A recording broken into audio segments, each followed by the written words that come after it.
Hello everyone, welcome to Tejas career academy. स्वागत है आप सभी का करंट अफेयर के इस सेशन में। गाइस, आज है 10 जुलाई और आज हम जानने वाले हैं कि छत्तीसगढ़ के लिए आगामी परीक्षा के लिए कौन से महत्वपूर्ण करंट अफेयर्स हैं। तो चलिए शुरुआत करते हैं आज के इस एपिसोड का। ओके, पहले क्वेश्चन की तरफ चलेंगे। सबसे पहला क्वेश्चन है आपका, छत्तीसगढ़ राज्य की रैंकिंग पर्यटन विभाग के उत्सव वेबसाइट रिपोर्ट में क्या है। ध्यान से देखेंगे क्वेश्चन को। छत्तीसगढ़ राज्य की रैंकिंग पर्यटन विभाग के उत्सव वेबसाइट पर रिपोर्ट में क्या है। तो ध्यान रखिएगा, हाल ही में पर्यटन विभाग ने उत्सव वेबसाइट की अगर हम बात करें, उत्सव वेबसाइट के रिपोर्ट की अगर हम बात करें तो जारी की गई है। और ये उत्सव वेबसाइट लाइव प्रसारण के लिए लॉन्च किया गया था, जिसमें कोविड के दौरान, यानी कि कोविड जब चल रहा था उस पेंडेमिक के दौरान मंदिरों में होने वाली गतिविधियों का लाइव प्रसारण किया जाता था। अगर हम बात करें तो उत्सव पर्यटन विभाग के इस वेबसाइट की अगर हम बात करें तो यहाँ पर सबसे पहले छत्तीसगढ़ के स्थान में आप देखेंगे कि यहाँ पर छत्तीसगढ़ का जो स्थान है वो है 8वां। छत्तीसगढ़ का जो स्थान है वो है आपका 8वां, यानी कि 8th रैंकिंग है छत्तीसगढ़ की। अब यहाँ पे नंबर 1 कौन आया है तो ध्यान रखेंगे, महाराष्ट्र की रैंकिंग नंबर 1 पे है। महाराष्ट्र की रैंकिंग नंबर 1 पे है। लोग अपने घरों में बैठकर मंदिरों की गतिविधियों को, जैसे पूजा अर्चना, लाइव आरती, इन सारी चीज़ों को घर बैठकर देख सके, इसलिए पर्यटन विभाग द्वारा यह उत्सव वेबसाइट को लॉन्च किया गया था। क्लियर रहेगा। चलिए, तो करेक्ट ऑप्शन जो होगा यहाँ पर होगा आपका सी। आगे बढ़ते हैं हम दूसरे क्वेश्चन की तरफ। दूसरा क्वेश्चन है आपका, प्रथम चरण में प्रदेश के कितने जिलों के शहद संग्राहकों का चयन वैज्ञानिक तरीके से शहद संग्रहण का प्रशिक्षण हेतु किया गया है। तो ध्यान रखिएगा, शहद संग्राहकों की अगर हम बात करें तो इनका चयन, सिलेक्शन की अगर हम बात करें तो वैज्ञानिक गतिविधियों के आधार पर वैज्ञानिक तरीके से, यानी साइंटिफिक अप्रोच के माध्यम से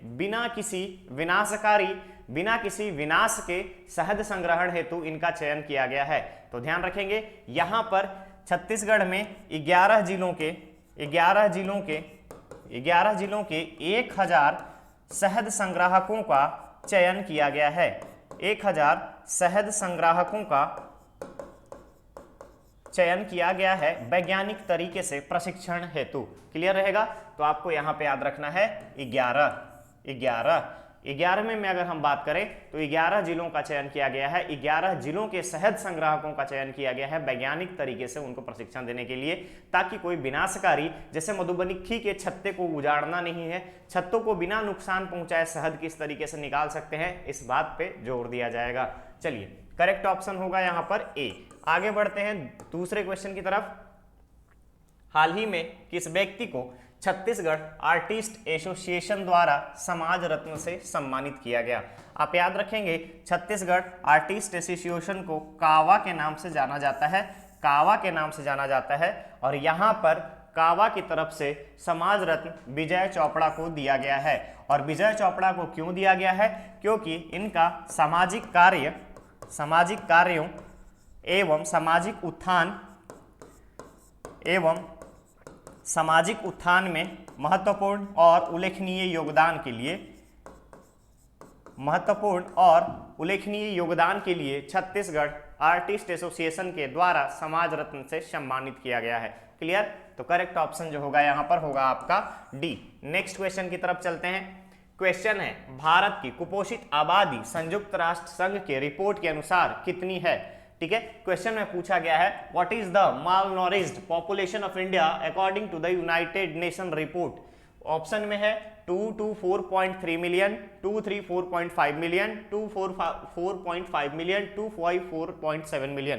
तो ध्यान रखेंगे, यूनाइटेड नेशन संयुक्त राष्ट्र संघ अपनी एक रिपोर्ट जारी की है। रिपोर्ट में यह बताया गया है कि पिछले 15 सालों में भारत में अगर हम बात करें तो 15 सालों में अभी तक टोटल कुपोषितों की संख्या, आबादी की संख्या अगर हम बात करें, पिछले 15 साल के रिपोर्ट के आधार पे इस रिपोर्ट को जारी किया गया है, तो मॉल नॉरिश्ड की अगर हम बात करें, कुपोषण के शिकार आबादी की अगर हम बात करें, तो अभी भारत में 224.3 मिलियन 224.3 मिलियन आबादी है। करेक्ट ऑप्शन जो होगा यहाँ पर ए होगा।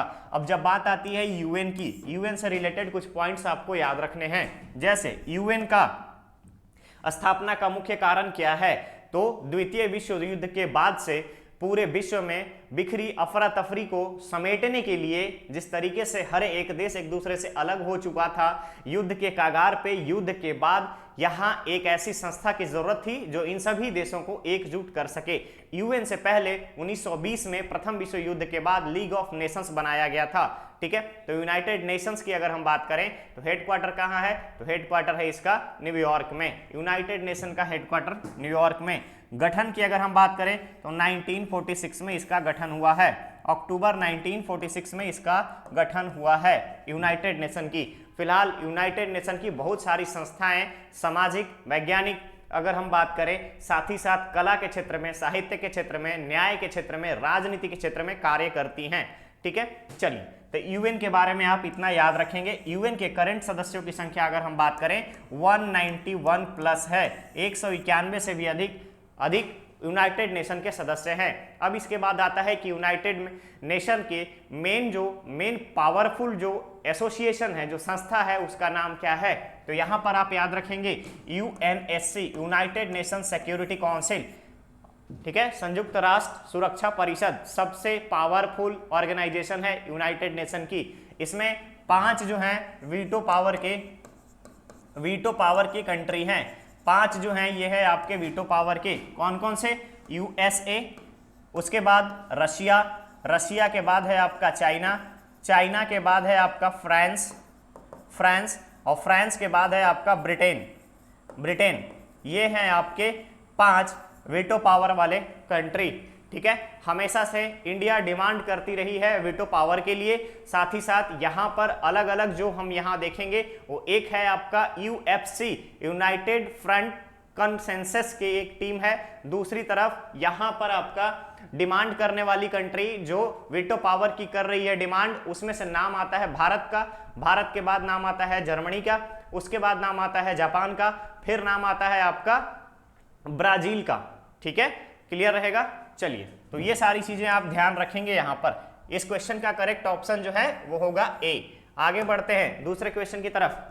प्रदेश में स्कूली शिक्षा के मामले में सबसे उत्तम स्थिति पर कौन सा जिला है? ध्यान देंगे यहाँ पर, स्कूली शिक्षा के मामले में हाल ही में केंद्रीय शिक्षा मंत्रालय के द्वारा एक सर्वे रिपोर्ट जारी किया गया था, जिसमें स्कूली शिक्षा के लिए जिलों के उच्चतम और साथ ही साथ अति उत्तम परफॉर्मेंस वाले, बेहतर प्रदर्शन करने वाले जिलों की सूची जारी की गई थी। उसी में से आपसे पूछा जा रहा है कि उस सूची के आधार पर छत्तीसगढ़ यानी राज्य के कौन सा जिला सबसे उत्तम स्थान पर है। ठीक है, सबसे उत्तम स्थान पर है, उत्तम स्थिति पर है। तो आप यहां पर याद रखेंगे कि छत्तीसगढ़ में उत्तम स्थिति में सबसे नंबर 1 पे सरगुजा है। उसके बाद सेकंड रैंक की बात करूं मैं, तो सेकंड रैंकिंग है रायपुर की, थर्ड रैंकिंग है आपकी दुर्ग की, फोर्थ रैंकिंग है आपकी राजनांदगांव की, छत्तीसगढ़ में। क्लियर रहेगा। चलिए, इसके बाद अब बात आती है एक इंपॉर्टेंट पॉइंट, डिजिटल एजुकेशन। जिस तरीके से पिछले 2 से 3 सालों में डिजिटल एजुकेशन मार्केट में आपको देखने को मिला है, इसमें डिजिटल एजुकेशन में छत्तीसगढ़ के 24 जिलों का खराब प्रदर्शन है।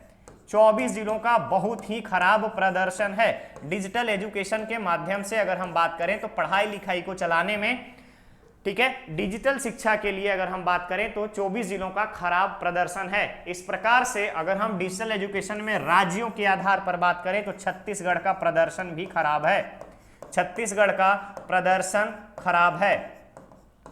अब हम बात करते हैं यहाँ पे कि छत्तीसगढ़ का ओवरऑल प्रदर्शन खराब है, 24 जिलों का परफॉर्मेंस खराब है, लेकिन इन 24 जिलों के अलावे जो जिले यहाँ पर उत्कृष्ट प्रदर्शन वाले हैं, उसमें कबीरधाम का नाम यानी कवर्धा का नाम नंबर 1 पे है। डिजिटल एजुकेशन में कवर्धा का नाम नंबर 1 पर है।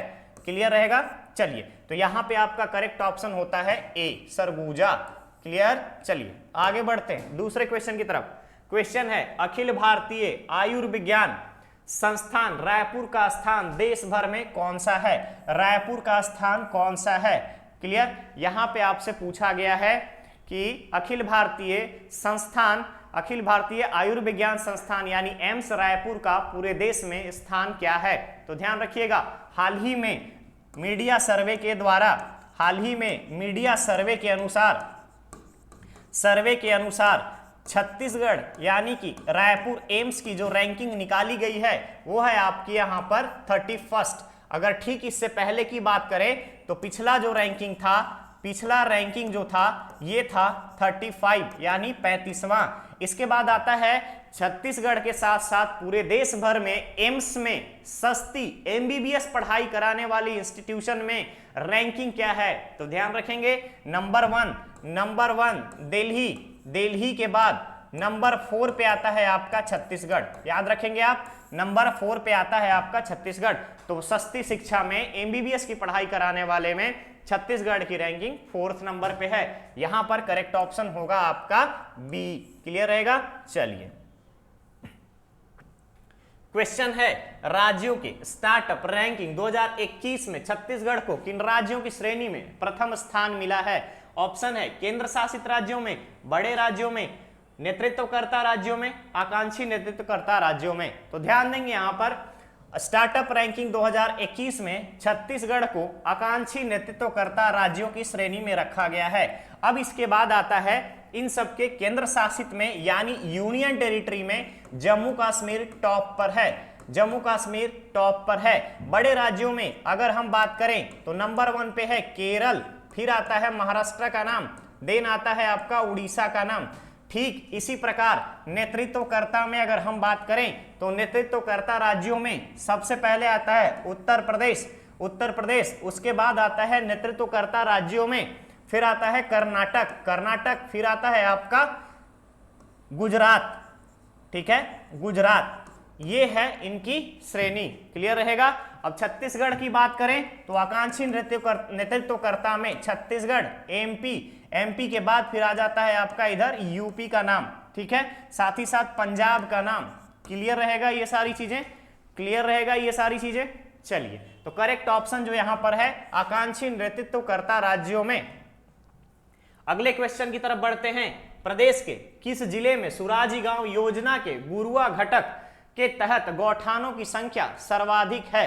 तो ध्यान देंगे, अगर हम राज्य सरकार के फ्लैगशिप योजनाओं की बात करें, राज्य सरकार के फ्लैगशिप योजनाओं की अगर हम बात करें तो फ्लैगशिप योजना में यहां पर सुराजी गांव योजना का नाम आता है फ्लैगशिप योजनाओं में। और इसी गुरुआ घटक के तहत अगर हम बात करें तो प्रदेश में गौठानों की संख्या, गोधन न्याय योजना जो चलाया जा रहा है उसके आधार पर गौठानों की सबसे ज्यादा संख्या यहां रायगढ़ में है। टोटल अगर हम बात करें तो 289। ठीक है, उसके बाद अगर हम बात करें सेकंड नंबर पे आपका आता है राजनांदगांव, तीसरे नंबर पे आता है आपका जांजगीर चांपा। याद रखिएगा, करेक्ट ऑप्शन जो होगा यहां पर ए। क्लियर रहेंगे?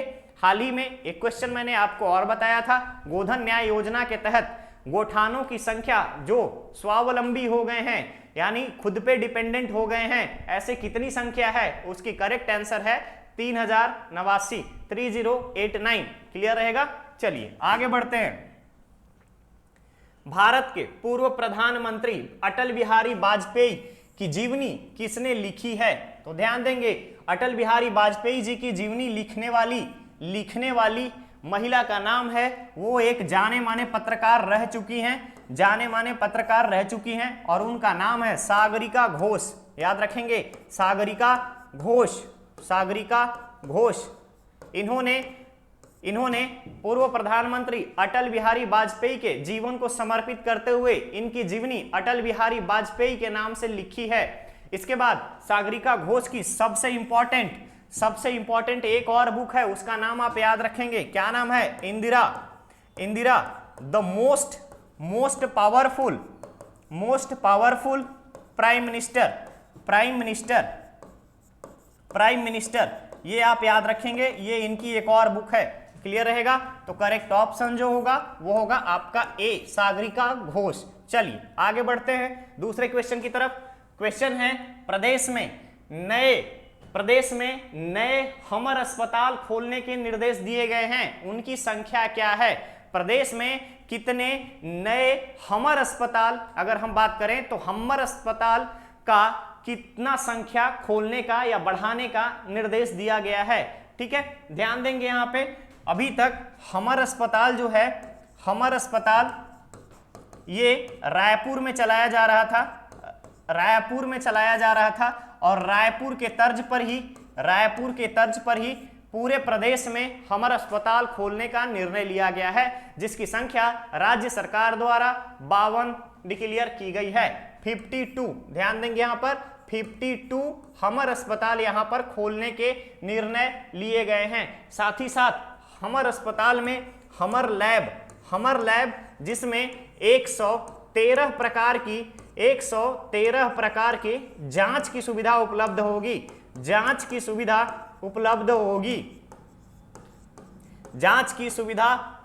रहेगी। क्लियर रहेगा?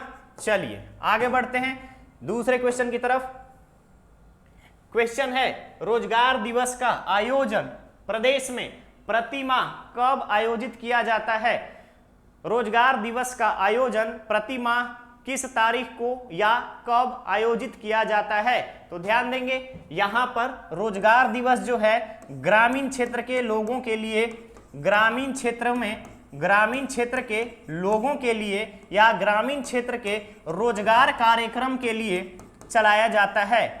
रोजगार कार्यक्रम के लिए यहां चलाया जाता है। ठीक है, अब इसके बाद आता है महात्मा गांधी यानी मनरेगा के तहत काम करने वाले ग्रामीण क्षेत्र के जितने भी लोग हैं, उनकी काम करने के अधिकार के तहत हो रही समस्याओं को निराकरण हेतु हर महीने 7 तारीख को रोजगार दिवस के रूप में सेलिब्रेट किया जाता है। ध्यान रखेंगे 7 तारीख को रोजगार दिवस के रूप में सेलिब्रेट किया जाता है। क्लियर? तो यहां पे जो करेक्ट ऑप्शन होगा वो होगा आपका डी। चलिए, हाल ही में प्रदेश में आयोजित मिस छत्तीसगढ़ कौन बनी है? हाल ही में मिस छत्तीसगढ़ कौन बनी है? तो अब जब मिस छत्तीसगढ़ का नाम आता है तो आपको याद रखना होगा किस शहर में आयोजित किया गया। तो आयोजन दुर्ग में हुआ, आयोजन जो है दुर्ग में हुआ। इसमें मिस्टर और मिस छत्तीसगढ़ सिलेक्शन के लिए, चयन के लिए यह आयोजन किया गया था, जिसमें 200 से अधिक 200 प्रतिभागी भाग लिए थे। 200 प्रतिभागी भाग लिए थे अलग अलग जिलों के प्रतिभागी यहां पर इस प्रतिस्पर्धा में भाग लेने के लिए आए थे। ठीक है, इस प्रतिस्पर्धा में भाग लेने के लिए आए थे। इनमें से सबको पीछे छोड़ते हुए सुहानी मित्रा, भिलाई की रहने वाली सुहानी मित्रा ने अपने नाम मिस छत्तीसगढ़ का ताज की है। हर तरफ से हर राउंड में जीतते हुए सुहानी मित्रा ने इस ताज को, इस खिताब को अपने नाम किया है। तो ध्यान रखेंगे मिस छत्तीसगढ़ 2022 का आयोजन दुर्ग में हुआ। 200 से अधिक प्रतिभागी भाग लिए थे और जीतने वाली थी सुहानी मित्रा। ठीक है, कहां की रहने वाली हैं? तो ये भिलाई की रहने वाली हैं। करेक्ट ऑप्शन विल बी ए। आगे बढ़ते हैं दूसरे क्वेश्चन की तरफ। प्रदेश की सबसे लंबी सुरंग कहां बनाई जाएगी? ध्यान देंगे प्रदेश की सबसे लंबी सुरंग कहां बनाई जाएगी? ऑप्शन में रायपुर विशाखापट्टनम मार्ग, रायगढ़ जसपुर मार्ग, बिलासपुर अंबिकापुर मार्ग, बलरामपुर गढ़वा मार्ग। Where will be the longest tunnel of the state be built? कहां बनाया जाएगा ये आपसे पूछा गया है। तो ध्यान रखेंगे यहां पर प्रदेश की सबसे लंबी सुरंग जो है रायपुर से विशाखापट्टनम मार्ग में बनाया जाएगा। रायपुर से विशाखापट्टनम मार्ग पे बनाया जाएगा। अब यहां पर आप एक चीज याद रखेंगे, विशाखापट्टनम जैसे ही नाम आएगा VKSP, विशाखापट्टनम का नाम आता है तो आपको याद रखना है इसका नाम बदल करके कर दिया गया है वाइजैग। विशाखापट्टनम का नाम हो गया है वाइजैग। अगर हम यहाँ पे बात करें तो पर्यटन के नाम से Araku valley, Araku film city, याद रखिएगा वाइजैग अरकू फिल्म सिटी, ठीक है। अरकू फिल्म सिटी कहाँ पे है? वाइजैग में, इसी के पास में। और क्या है? सिंहाचलम पर्यटन स्थल। उसके बाद बीच की अगर हम बात करें, आरके पुरम बीच, ध्यान रखेंगे यहाँ पर आरके पुरम बीच, आरके पुरम बीच यहाँ पर है, सी बीच है, ध्यान रखिएगा सी बीच है, जो कि पर्यटन के टूरिस्टों की अगर हम बात करें तो यहाँ पे संख्या ज्यादा देखी जाती है विशाखापट्टनम में। लोकेशन क्या है? तो आंध्र प्रदेश में है। साथ ही साथ इसके तट को यानी कि कोस्ट को रॉयल कोस्ट के नाम से जाना जाता है, रॉयल सीमा तट के नाम से जाना जाता है, ठीक है। चलिए करेक्ट ऑप्शन जो है यहाँ पर होगा ए। आगे बढ़े दूसरे क्वेश्चन की तरफ। देश में चर्चित मानगढ़ की पहाड़ी कहां स्थित है? ध्यान रखिएगा मानगढ़ की पहाड़ी कहां स्थित है? हाल ही में अभी चर्चे में रहा था मानगढ़ की पहाड़ी, तो ध्यान रखेंगे मानगढ़ की पहाड़ी को राष्ट्रीय महत्व के स्मारक, राष्ट्रीय महत्व के स्मारक के रूप में चिन्हित किया गया है, ठीक है। राष्ट्रीय महत्व के स्मारक के रूप में चिन्हित किया गया है। यहाँ पे रहने वाली जनजाति की अगर हम बात करें तो भील समुदायों का निवास स्थान है, भील समुदायों का निवास स्थान है। इसके बाद सबसे इंपॉर्टेंट, आजादी से पूर्व 17 नवंबर 1913 अंग्रेजों के खिलाफ शांतिपूर्ण तरीके से बिना हथियार के, ठीक है, बिना किसी हथियार के, अस्त्र शस्त्र के, ठीक है, विद्रोह कर रहे थे। शांतिपूर्ण विद्रोह में अंग्रेजों के खिलाफ यहाँ पर विद्रोह के कारण इनके ऊपर गोलियां चला दी गई थी और इसमें काफी सारे लोग मारे गए थे। इसलिए इसको हम यहाँ पे 17 नवंबर 1913 को हुए इस कांड को भीलों का जलियांवाला के नाम से जानते हैं, भीलों का जलियांवाला के नाम से जानते हैं। और इसकी लोकेशन क्या है? तो ध्यान रखिएगा बांसवाड़ा जिला राजस्थान में, बांसवाड़ा जिला राजस्थान में। क्लियर रहेगा। चलिए आगे बढ़ते हैं दूसरे क्वेश्चन की तरफ चलते हैं। चलिए क्वेश्चन है एसोसिएशन ऑफ इंडियन यूनिवर्सिटीज के नए अध्यक्ष किसे बनाया गया है? एसोसिएशन ऑफ इंडियन यूनिवर्सिटीज यानी भारतीय विश्वविद्यालय संघ के अध्यक्ष के रूप में किसे नियुक्त किया गया है? तो ध्यान दीजिएगा यहां पर Suranjan Das, correct option is Suranjan Das, B यहां पर करेक्ट ऑप्शन होगा। भारतीय विश्वविद्यालय संघ के नए अध्यक्ष के रूप में सुरंजन दास जी को नियुक्त किया गया है। अब इसके बाद सबसे इंपॉर्टेंट जो हमारे सामने आती है चीजें वो है कि अगर ये नए अध्यक्ष के रूप में है तो यहाँ पे हमारा ये एक परम कर्तव्य बन जाता है कि कुछ नए सीओ और एमडी के बारे में जान लें। तो ध्यान रखिएगा CBDT central board of direct taxes, Aviva India, उसके बाद GAIL India, gas authority of India limited, ये सब कुछ प्रमुख ऑर्गेनाइजेशंस हैं जिसके आपको यहां पर एमडी और सीओ का याद रखना है, ठीक है। तो पहला आपका आता है सीबीडीटी के बारे में। तो ध्यान रखिएगा सीबीडीटी की अगर हम बात करें, अवीवा इंडिया की बात करें तो अवीवा इंडिया में असीत रथ का नाम आता है, असीत रथ का नाम आता है, ठीक है, याद रहेगा। सीबीडीटी की बात करूं अगर मैं, डायरेक्ट टैक्सेस के बारे में अगर हम आपसे बात करें तो डायरेक्ट टैक्सेस में देखिएगा सीबीडीटी में नितिन गुप्ता का नाम आता है, central board of direct taxes में नितिन गुप्ता का नाम आता है। गेल इंडिया की अगर हम बात करें तो यहां पर संदीप कुमार गुप्ता का नाम आता है, संदीप कुमार गुप्ता का नाम आता है, क्लियर रहेगा, संदीप कुमार गुप्ता का नाम आता है, याद रखेंगे इन सारी चीजों को। चलिए अब आगे बढ़े। चलिए एक और आप याद रखेंगे यहाँ पे नीति आयोग के बारे में, एक याद रखेंगे आप नीति आयोग के बारे में। तो नीति आयोग के करंट सीईओ कौन है? तो याद रखिएगा परमेश्वरन